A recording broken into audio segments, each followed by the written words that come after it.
How's it going, guys? Welcome back to another edition of the athleteshubpod podcast.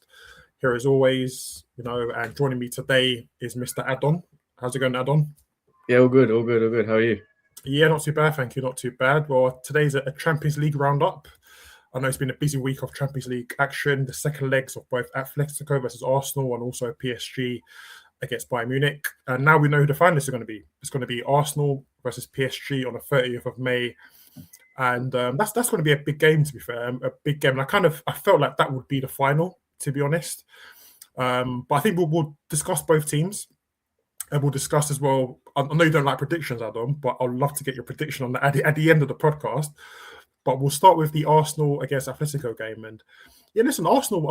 I thought they were very good against Atletico, particularly second leg. And I thought it would be a tight game, and it was. I mean, it was 2-1 over both legs, and you kind of felt as if maybe this might be the banana skin for Arsenal because Atletico were doing quite well up until the semi-final, and it's always tricky against them as well because they're a very good team, not just defensively, but they've also got attacking options now, which are a great threat. But I felt over both legs, Arsenal they deserve to win the tie, to be honest, because particularly in the second leg, I think Atletico just didn't get a kick. They didn't get a kick at all.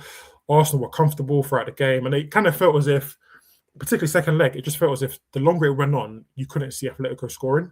I know they had a few chances here and there, but again, watching it with my dad, I was telling him, listen, if Atletico scored, they're still not going to win the game because they didn't feel like they were going to put Arsenal under pressure. And I just felt as if through both legs, Arsenal were pretty comfortable. I mean, how did you see it? Nervous. Yeah. Nervous. And obviously you're thinking like anything can happen. Yeah.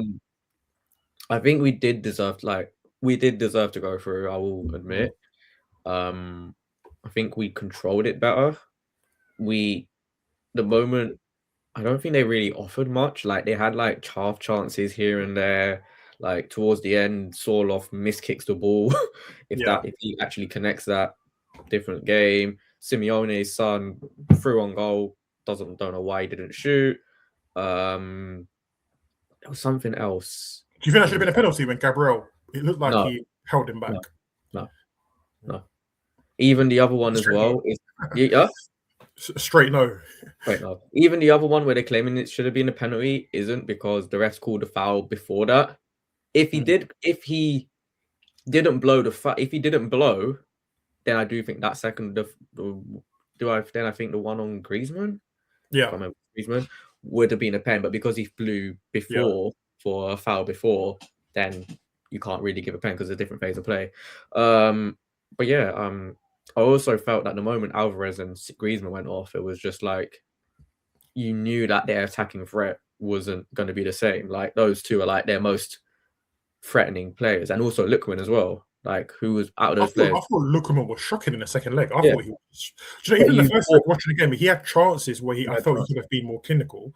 But you think out of those three, those players, those three would be like the most threatening, and then to take all of them off by like the 65th, 70th minute, you're thinking, why? You're thinking from an Arsenal fan, it's like, oh, thank God. Of course, yeah.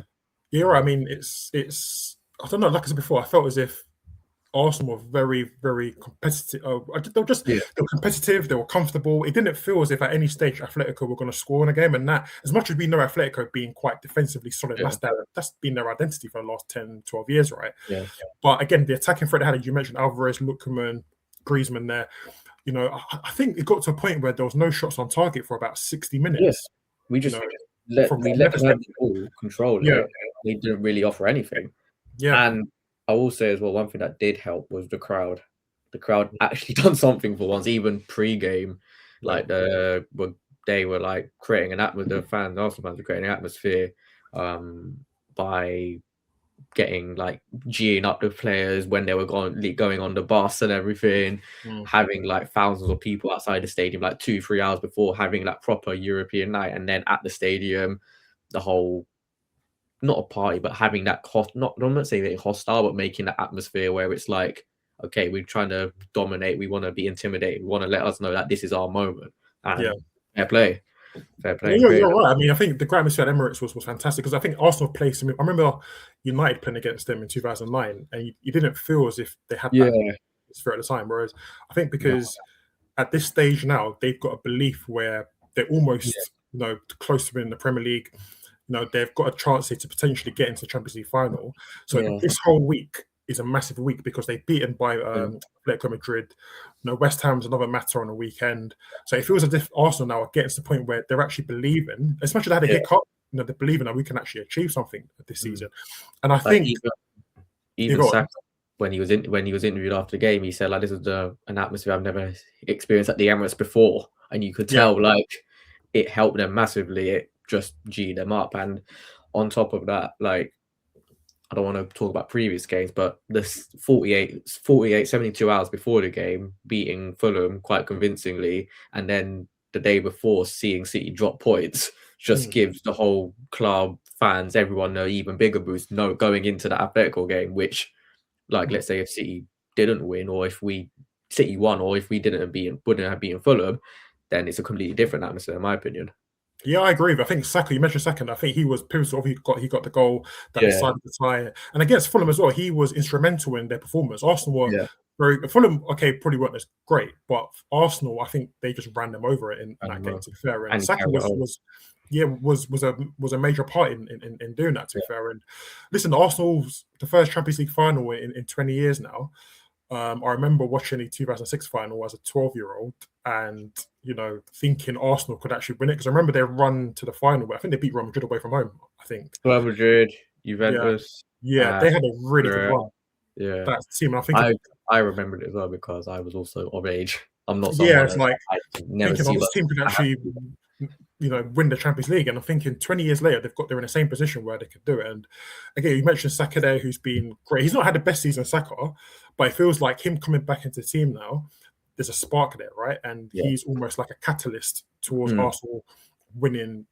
They could actually win a double this season. Yeah.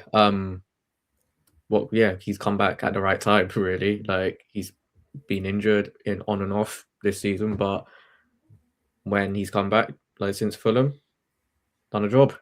Yeah. Is the reason why we're in the final. And also kind of makes it more special that it's someone from the academy as well that's like captaining, scoring the goal to get them to the final of the Champions League, get to Budapest, and then from there it's fair game. Potentially winning. Yeah, listen, they've still got to go and win the trophy. And but it's like fair game, 90 minutes or 120 or however many more minutes.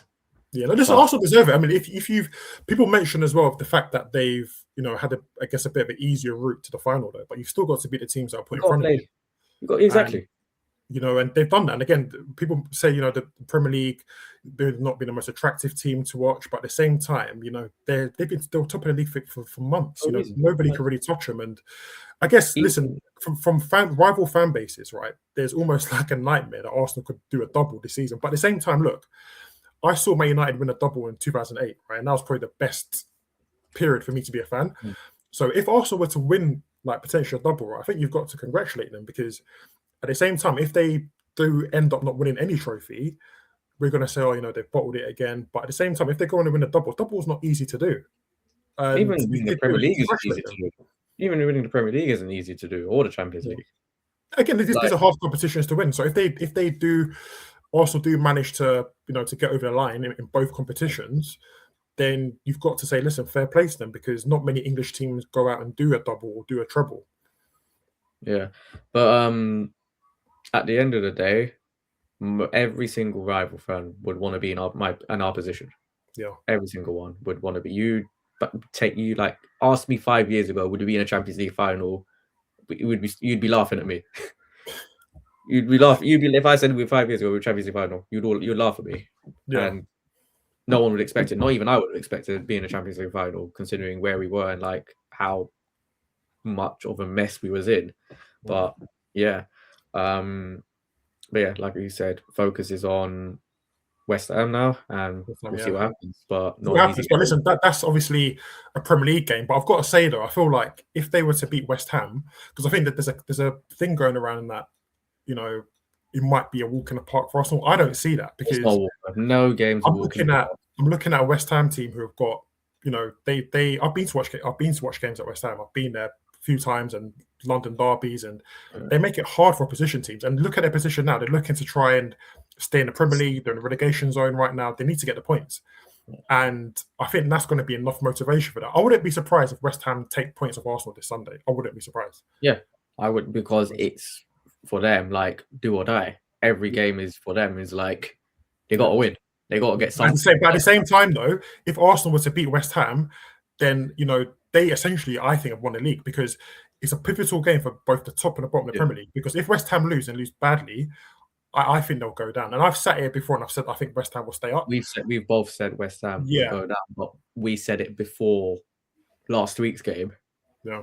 No, I mean, I've always said that I think West Ham will stay up. In previous episodes, I've always felt as if they've got a backbone. I thought Tottenham were in trouble, but I didn't see Tottenham beating Aston Villa and obviously Brentford beating West Ham. But I just feel as if Arsenal was to go to London Stadium and beat West Ham badly, I think they'll go down at that point. But at the same time, if West Ham can get a point off Arsenal, I think that affects the top of the Premier League greatly, because Man City, if they beat Brentford, they'll be within points. They've got a game in hand. So I think that game is a really pivotal game in the race. One thing you mentioned about rival fans and people saying we got an easy side of the draw or whatnot. If we had lost, because obviously we'd played Bayern in the group stages and we'd won. If we'd lost, we'd be on the other side of the draw. Yeah.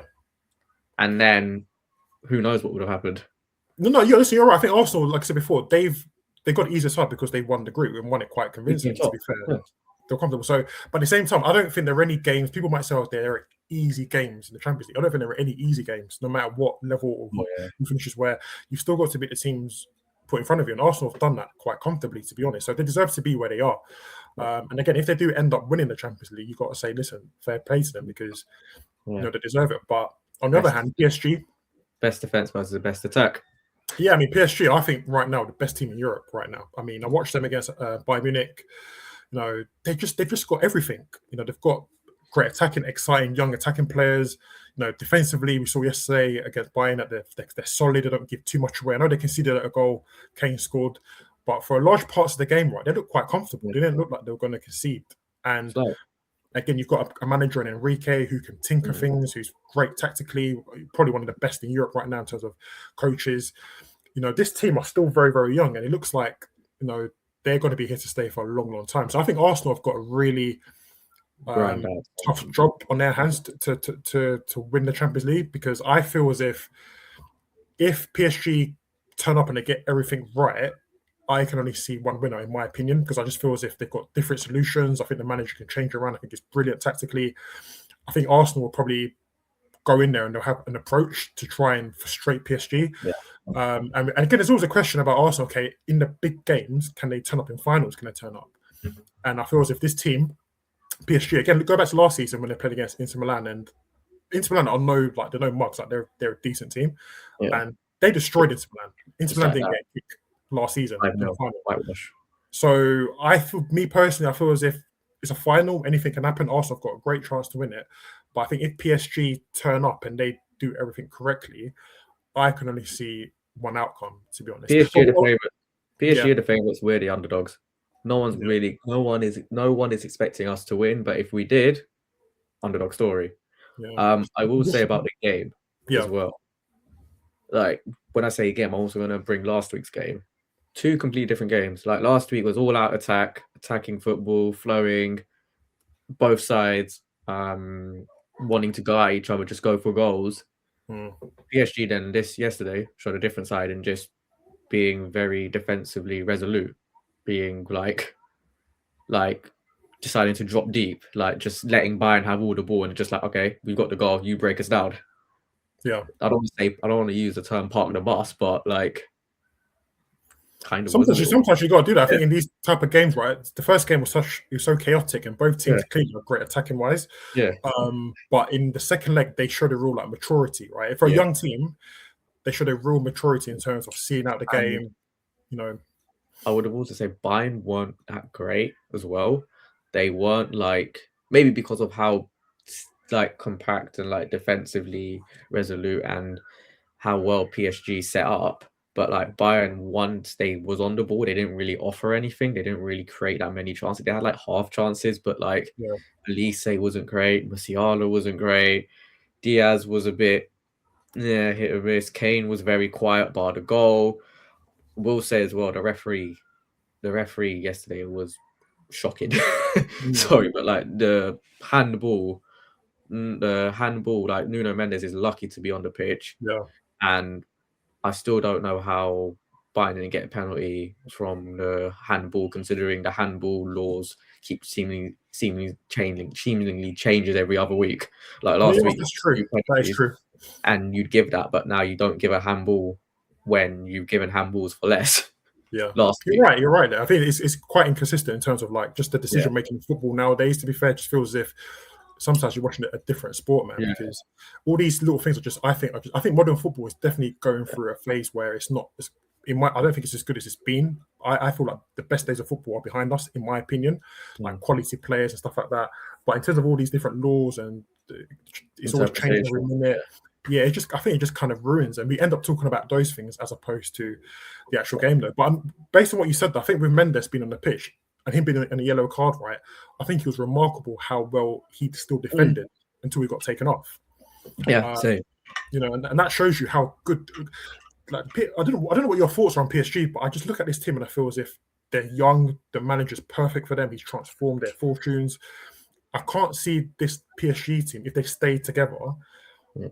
I can Like see them winning a few more like European titles in the next couple. I just feel as if they've just got everything at the moment to I will dominate. say as well, like they've kind of, I don't want to say flicked the switch, but like they realized like, okay, we can't just go and buy the best of the best. Like when they Yeah, were signing Mbappe, Neymar, Messi, you like maybe 10, 15, 10, 5, 10 years ago, like when they were just going for like the names, the big names, and it was just like, okay, we've got the names, how do you fit them together?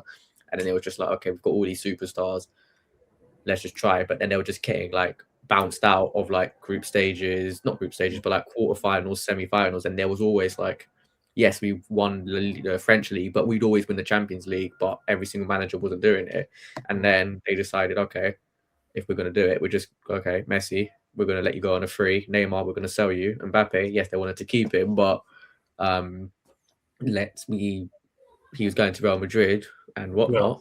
And now they was like, okay, we're now going to sign good, talented, young players like Due, mm, Vitinha, João Neves, and yes, you kind of also given Dembele like a massive redemption arc. Like 3 yeah, years ago, he was like, I don't want to say cast off, but like, oh, he's just injury prone, whatnot. Now he's in back-to-back Champions League finals, Ballon d'Or winner, and yeah, he's kind of the main man for France at this moment. He's like seen as more of the main man, and also sheds light on a little bit on Mbappe. Actually, like he leaves, and yeah, now they're in back-to-back Champions League finals, and he's not won anything. yeah. But that shows you what a remarkable, and that's what I said to you before a bit about Yeah, Enrique. He's a fantastic coach because for him to almost change like the profile of the yeah, team, to take out all these individual players who might have had big egos, right? But you look at PSG's team now; they work hard. Not only are they talented in terms of on the ball, attacking wise, but they close down, they run, they work hard. And if you're a manager and you get your team to do that, right, that's a massive thing. And it kind of reminds me of when, and obviously he's won the Champions League at Barcelona in 2015, and it reminds me of when Pep first took over in 2008 when. Barca won the Champions League in 2006, but they had the likes of Eto'o in there. I think Ronaldinho was part of the team. And he came and he really changed everything. He took out all these players. Henri had a season there, then he got sold. Ibra didn't work out. And then Pep really built an 11, the best 11 I've ever seen, by the way, from 2008 to 2012. That really dominated in possession. They worked hard. And it's almost what Enrique's done. He's kind of taken out individual players and he's built a team, right? A team of young hungry players. Exactly, a structure.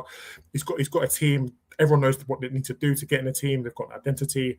And that's what, for me, that's why I feel like Enrique and Pep, these two managers right now are among the very best, because everyone talks about money and stuff like that. But look at what Enrique's done. What Pep did, obviously at Messi, I get it. But those two managers managed to build a team, right? They took out individual players and they built a team that's got a clear identity, that dominates it on the ball and off the ball. Yeah. And they've won European titles doing that. Like, these are remarkable coaches. I think from a couple of PSG players, there was asked like, "Oh, how you got so much energy? How are you able to do this?" And he basically, one of them was like, "Oh, if we don't run, we're not started, and that's pretty much it. And that's even from like a Dembele or Kvaratskhelia, who most people think, oh, they're not going to track back, but you see them like tracking back, pressing the goalkeeper, pressing everyone. Yet at the same time, they're also showing individualistic brilliance, just like creating something out of nothing, scoring, creating, dribbling, doing whatever. And it's like they've gotten the balance right. And whereas previous PSG teams wouldn't have done that, they'll be like, oh, I'm not going to track back. Someone else can do it for me. I'll be on the halfway line waiting for the ball to come. But that's what that's when it comes to creating like we watch the Premier League, we support teams in the Premier League. We always talk about culture at football clubs, right? Yeah. And obviously he's come in there and built a team culture, but also a culture of almost like accountability in terms of, okay, if you don't do your job, and these are the very basics in football, right? You have to run, you've got to work hard. But it seems as if nowadays those are optional for some players. Yeah. But he's made that a non-negotiable in terms of you have to do that. And if you don't do it, you're not in the team. But you look at him and what he's built, everyone trusts him because they all do it. You know? He's a winner. There's a winner. He's got a proven track record of doing it. So why would you not believe in Enrique? Why would you not believe in his philosophy? Why would you not believe in what he's trying to do? And again, these are young players, and trying to get young players on side is not always easy either. But it's done. It's probably also harder with the older players and those who have won everything. It's like, oh, why should I listen to you? Type, I've won everything. Literally. That's it. But I mean, we look at PSG's team. Do you see any? I know, listen, it's going to be my opinion on what I think the final will be. But do you see any weaknesses in their team? The only weakness I would say too is the goalkeeper. I don't see the goalkeeper as an upgrade on Donnarumma. Like Donnarumma, last season was saving everything, everything you could think of, and as much as the midfield is technically great, I still think they lack something with like physicality a little bit. I don't know why. They're like, you could somehow like outmuscle them, like physical. If it's like a physical battle, like a physical grit, long balls, hoof balls, like kind of, I don't want to use the term like old school British football, but like having that about them, make it a bit like nasty for them. Yeah. And maybe that's the only weakness where they're not like that physically strong. It's not like the Vitinha and João, they're not 6 foot. Yeah. That's my only weakness. Yeah. You're right. I feel like you're right, because you look at the game, you're thinking Bayern didn't put too many balls in the box, and there wasn't much of an aerial presence for their team. And I think that's where they were comfortable. And as you mentioned, a lot of their players are like 5 foot. They're not massive players, are they? Yeah. So I think Arsenal have to kind of try and make it as comfortable as possible for them. And that might, as you said, the long balls, winning the second balls, set pieces. And just kind of Arsenal have had the success in doing what they've done in terms of being dominant when it comes to set pieces, being efficient when the chances come, and then frustrating the opposition. And I think they might have to sort of take that same. And that's the other thing as well with PSG. They're very clinical with their finishing. They are very, very efficient. Even not so much the second leg, but the first leg. I think they only had about. I think it was something crazy that all 5 shots they had on target was all scored, which is just like clinicalness. It's mad, really, to be fair. And that's what I'm saying. This team are scarily good, and they're still so young. So you're thinking, well, if they win back-to-back Champions Leagues, like how much more can they go and win in Europe? We'll say as well, though. From now till 30th of May, anything can happen. Anything can happen. They've still technically got. They're probably going to win Ligue 1, but they've still got. They're still not mathematically won it yet. They're still in a title race, but whatnot. But yeah, when the time comes, it's true. I mean, again, I know you don't like predictions, but if we're seeing it on the 7th of May, and Arsenal are in the Champions League final at the time of recording and top of the Premier League as well. By the end of the 30th of May, or let's say the 31st of the month, do you see Arsenal winning both trophies? I can't tell you that. I don't know. I can't give you that answer. If you have to predict, like, what's your prediction?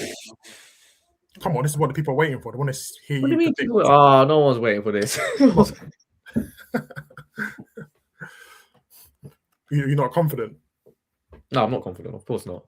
PSG are the favourites. Yeah. Do you know what? I said before, the final, I think, like I said to you, I think if PSG turn up and they do what they do, I can only see one winner. But again, it's a final. I feel as if potentially what happens in the Premier League will have an effect on Yeah. Arsenal season. If they were to maybe slip up at West Ham and then that creates a domino effect where City get back in the race and potentially go on and win it, that could be quite damaging. But it could also be a motivational force for the club to go and win the Champions League. But I feel as if in the final, you've got a PSG team who have been there and they've done it. They've got a coach who's been there who's done it. I feel like they've got different solutions. He's a great tactician. They can tinker, they can win it in different ways. I think Arsenal will have to come in with a certain approach to come and frustrate PSG, rely on maybe set pieces. Again, physically that they can, outmuscle PSG, and that might be the case. But listen, it's a final. Anything can happen. If Arsenal turn up and they win the Premier League, they're going to find with a lot of confidence. I think it depends on the next 2 games for me. Next game is the most important, and how that outcome of that game happens will have a knock-on effect for the remaining 3 games. Yeah, because now it's technically 4 finals for us. You're right. All right, I think they have to, because again, as much as Arsenal are in the driving seat in the title race, again, it's not done because obviously City have to play against Brentford, and again, the West Ham game is so important for both ends of the table, and that's why I feel like it's not going to be a foregone conclusion. I do feel like West Ham could be a banana skin for Arsenal, and that could potentially have a knock-on effect. Again, you've got Burnley at home. You expect them to beat Burnley, and Palace away might be tricky. You never know. Palace, probably if they win their Conference League final, they are 100% resting. Yeah, but you never know. That away at Crystal Palace, that could always they'll rotate if they get to the final, because the final for the conference is a couple of days after the league ends, so their focus would be on that 100%. It's true, but again, if you're thinking, well, by that time, if Arsenal don't beat West Ham and somehow they don't beat Burnley, then City win their games, they win their game in hand, and and anything can happen. They're in the final as well. Yeah, FA Cup. I think that FA Cup's played on the 16th. The 17th. Yeah, so I think there's so many outcomes for Arsenal in terms of how, by the time we get to Champions League final, what state of mind they could be in, how that could affect the game. But I feel as if, I look at the PSG team, I just feel as if, at the moment, they've just got too many weapons. I think they've got a great leader who's brilliant. And I just feel like if they turn up and do everything correctly, I just feel as if they will probably have the upper hand. It'll be a good final. All of England will want PSG to win, and all of France will want Arsenal to win.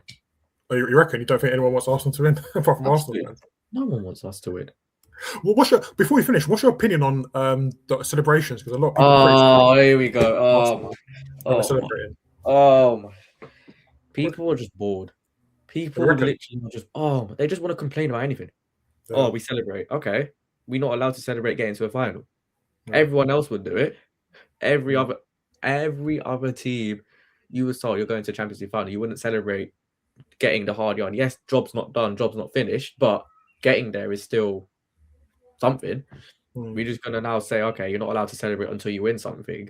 Okay, in that case, then no one should be able to celebrate when a goal gets scored. I don't disagree. I feel like, listen, I think it's just people. I think it's more the social media fans, isn't it? Really making it. I think some of the punditry now is so to a point where, like, when you've got former players of certain clubs, right, it's just people just have an affiliation to their club and they just don't like the opposition. I think that's clear to see. But listen, you're right. If Arsenal gets a Champions League final, the first one in 20 years, I'm not expecting them to just walk off the pitch. They are going to celebrate with fans. They are gonna, make a big deal out of it, because it's a huge achievement, man. Like, to get to Champions League final, not many English clubs do that on a regular basis. It's hard to get there. So, and you mentioned about punditry. Everything's now just rage bait, in my opinion. Everyone's just trying to get click interaction, click farming, whatever you call it, whatever the kids say these days. But it's just like wanting to get something to rattle people so that they can go viral. And then let's say something happens like 2 years later, when they say, why, when we find them celebrating, it'll be like, but you said this 2 years ago or whatever. And they'll be like, no, I didn't mean it like that. But just like, okay. It's all for content purposes, really, to be honest with you. But no, listen, look, United went to many Champions League finals and won stuff, and obviously you'll celebrate it. But again, listen, Arsenal have to win the trophies as well. Then they'll have the parade, innit? There's going to be a parade this summer, right? I think so. I think so, yeah. I think so. It's like also everyone was laughing at the City fan with the bottle, and now he's been made to look a little bit like a fool. Like, they caught him at the Everton game, and he had there's literally a bottle in his pocket, but then his head is in his hand because they were losing. It was like 3-3 at the end. So it's like swings and roundabouts. That's the thing. That's why football fans, I guess, in heat of the moment, we all say and do things, but at the same time, nothing's won and lost yet, right? There's still an opportunity for Arsenal to win the league. Man City could still win the league. You just never know. So everyone's got to kind of wait and see what happens. But listen, if you get to Champions League final and you're winning games, you've got to celebrate. Football's about moments, man. PSG did it last year. PSG last year, first ever Champions League, they won it. But then when they got to this final, it was like something for them. It's like very historic. For them, and when they won it, they have every right to celebrate. Absolutely, we're just released differently, in my opinion. Yeah, but listen, enjoy the parade this summer, though. It'll be good. We haven't won it yet. All right, okay, so you're not won anything. So yeah, Arsenal have got to go win the trophies this season. They've got to beat West Ham on Sunday. They've got to beat PSG on May the 30th, and I'm looking forward to that game. I think it's going to be a really fascinating game, to be honest. Yeah. But before we sign off, add on any last words of encouragement to Arsenal? You should want us to win. I don't think so, to be fair. No, you need to. It will give a boost to the whole economy of the United Kingdom if Arsenal win. Yeah. Well, listen, if they beat West Ham on Sunday, then I'm sure they'll be on their way to winning the Premier League, to be fair. But listen, Adam, thanks for joining me today. It's been great. As always, guys, please like and subscribe on YouTube. And if you do like the video, it does help our channel a lot. So please do like if you haven't done so already, and subscribe if you haven't done so already. Again, we're on X, we're on Instagram, and also now we're on TikTok. So if you're on those platforms, do give us a follow on there. The links and description and the handles will be in the description below. Adam, as always, it's been a pleasure. And guys, thanks for watching. And I'll see you all in the next one.